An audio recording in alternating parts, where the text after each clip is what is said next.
नमस्कार दोस्तों।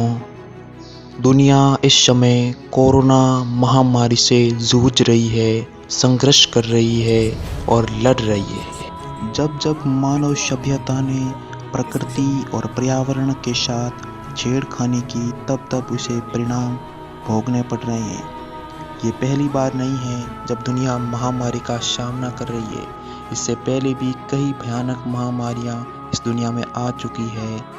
आज हम उस महामारी की बात करेंगे जिसने यूरोप की 30% से लेकर 60% तक की आबादी को खत्म कर दिया और पूरे एशिया में त्राही त्राही मचा दी थी। यूरोप से ब्यूबोनिक प्लेग के तौर पर फैली यह बीमारी संक्रमण के रूप में फैलने लगी और कुछ काले चूहों के साथ व्यापारियों के साथ एशिया तक पहुंच गई और जगह जगह त्राही माम मचा दिया, इसलिए इसे काली मौत भी कहते हैं। इस बीमारी का खौफ इतना था कि जगह जगह लाशों के ढेर दिखाई दे रहे थे और लोग एक शव का अंतिम संस्कार करके आते थे, तब तक दूसरा शव तैयार हो जाता था।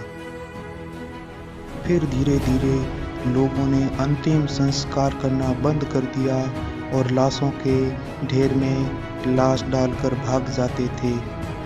इस महामारी का खौफ इतना बढ़ गया कि लोगों को लगने लगा कि ईश्वर उन्हें उनके पापों का दंड दे रहा है और इसी मद्देनज़र कई लोगों ने हजारों यहूदियों को मौत के घाट उतार दिया। लोग इतने परेशान हो गए कि चमड़े के पट्टे से खुद को मारने लगे और हर 33 दिन में ये काम करने लगे। इससे लोगों का मानना था कि दुष्ट आत्माओं का शरीर से निवास निकल जाएगा और धीरे धीरे इस महामारी से मुक्ति मिलेगी। इस बीमारी के लक्षणों में प्रमुख थे ठंड लगना, शरीर में फफोले पड़ना, हैजा और उल्टी होना और रात भर में पीड़ित व्यक्ति की मृत्यु हो जाती। जिस व्यक्ति की मृत्यु होती थी उस व्यक्ति के शरीर पर मच्छर बैठकर अंडे देते थे और वो मच्छर अंडे में से निकलकर उस वायरस को काफ़ी दूर दूर तक ले जाते थे, जिससे बीमारी लंदन, अमेरिका यहाँ तक भी पहुँच गई और लोग अब अंतिम संस्कार में भी जाना बंद कर दिया। पादरी भी अंतिम संस्कार में हिस्सा लेना बंद कर दिया।